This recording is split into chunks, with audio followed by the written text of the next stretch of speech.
You mentioned something interesting about exercise earlier. The conventional thought is eat less, exercise more, you burn more calories, you lose weight. You know, What's your thought on I exercise? think that those two platitudes are like trying to solve the Middle Eastern crisis that's been going on for since I don't know how long, by saying everyone should love their brother. Well, yes, that's true. That doesn't make for great subtlety in diplomatic policy and negotiations. It's simplistic to the point of being idiotic. We're not fat because we eat too much and exercise too little. We're fat for a variety of reasons that involve hormones and metabolism.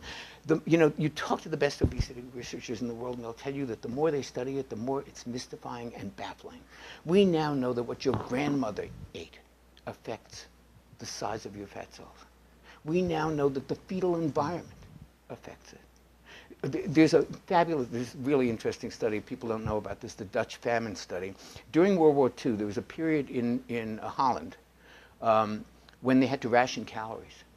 And people got between 400 and 800 calories a day. Starvation is less than the concentration camps. When they traced the babies that were in utero during that period, in other words, women who were pregnant during that period, and they